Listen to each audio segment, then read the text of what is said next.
ایک بزرگ فرماتے تھے اگر کسی کو تم برائی میں بھی دیکھو تو یہ سوچو ہو سکتا ہے اس کی زندگی کی آخری برائی ہو پھر وہ توبہ کر لے، اور میری زندگی کی ہو سکتا ہے یہ آخری نیکی ہو، مجھ سے کوئی گناہ سرزد ہو جائے۔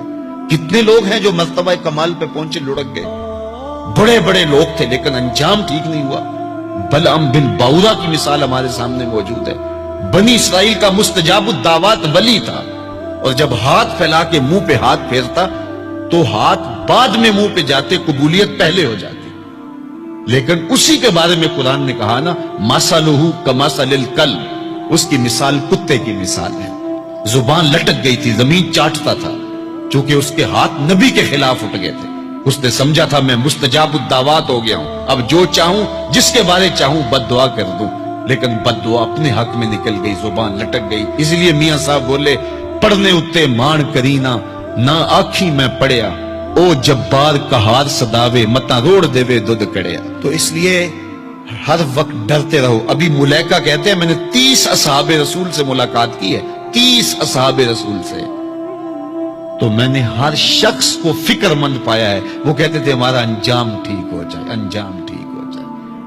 حضرت سیدنا ابو بکر صدیق رضی اللہ تعالیٰ عنہ، جن کے بارے میں میرے رسول کی زبان سے لفظ نکلے، ابو بکر فی الجنہ، ابو بکر جنتی ہے، لیکن وہ کہتے ہیں ایک چڑیا کو دیکھ کے شاخ پہ بیٹھی ہے، کہا واہ چڑیا کتنی موج ہے تجھے، ایک شاخ سے اڑتی ہے دوسری شاخ پہ بیٹھ جاتی ہے، اور قیامت کے دن تیرا حساب بھی نہیں ہوگا، پسے تو ہم ہیں جن کا حساب ہوگا۔ یہ وہ لوگ ہیں جن کی زندگی دیکھیے، ان الشیطان یفر من ذل عمر، عمر وہ ہے جس کے سائے سے شیطان بھی بھاگتا ہے، لیکن وہ کہتے ہیں کاش میں مٹی کا ڈھیلا ہوتا۔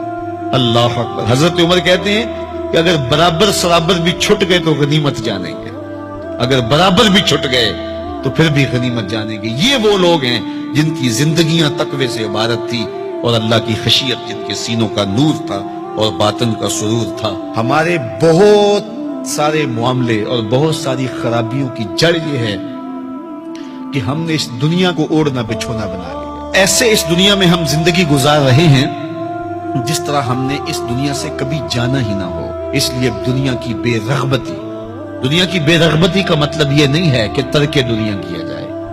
اس پر صوفیاء نے جو بات کہی وہ بہت خوبصورت کہی۔ وہ کہتے ہیں کہ دنیا کے اندر ایسے رہو جس طرح کشتی پانی میں رہتی ہے، کہ کشتی پانی میں رہتی بھی ہے لیکن پانی کو اپنے اندر آنے بھی نہیں دیتی۔ تم دنیا میں رہو، دنیا تمہارے اندر نہ رہے۔ اگر تم دنیا میں رہو گے تو خیر ہے، اگر دنیا تمہارے اندر رہی تو پھر کچھ نہیں بچ پائے گا۔ کشتی پانی میں رہے تو خود بھی تیرتی ہے، اوروں کو بھی تراتی ہے، لیکن اگر پانی کشتی میں آ گیا تو کشتی کو لے ڈوبے گا۔ اس کی رحمت کے دروازے کھلے ہیں، آج ہم اس کی چوکھٹ پہ آ جائیں، کل تو آنا ہی آنا ہے۔ پھر جو کفن میں منہ چھپا چھپا کے آتے پھریں گے، کیا اچھا ہو کہ خود کھلے منہ سے اس کی رحمت کے دروازوں پہ آ جائیں۔ اس کی رحمتیں آواز دے رہی ہیں، یا ایھا الانسان، او بھاگنے والے انسان، او نسیان کے پتلے، او بھولے ہوئے، او بھٹکے ہوئے، راستہ چھوڑ کے جانے والے، مالک کی رحمت کی آغوش کو ترک کر دینے والے، آجا پلٹ کے، ما غرک بربک الکریم، آجا تیرا رب بڑا ہی کریم ہے۔ قبل اس سے وہ ماننے سے انکار کر دے، توبہ کا دروازہ بند ہو جائے، سورج مغرب سے طلوع ہو جائے، پھر بندہ ہاتھ کاٹے۔ کسی نے چیخ چیخ کے مجھے کہا تھا، کوئی رو رو کے ترلے منتیں کر کے مجھے کہتا تھا، میں اس کی بات کو نہ سنا، کاش کہ اس کی پکار کو سن لیا ہوتا، اس کی آواز پہ لبیک کہہ دیا ہوتا، اور میں اس کے ساتھ چل پڑتا، اور وہ مجھے انگلی تھام کر محمد عربی کی چوکھٹ پہ پہنچا دیتا، تو آج یہ رسوائیاں میرا مقدر نہ ہوتی۔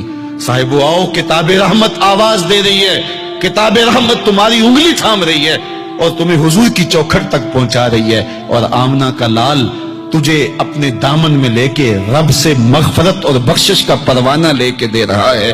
مجرم ہو تو منہ اشکوں سے دھوتے چلے آؤ، آؤ در تواب پہ روتے چلے آؤ، قرآن میں مذکور ہے بخشش کا طریقہ، سرکار کی دہلیز سے ہوتے چلے آؤ۔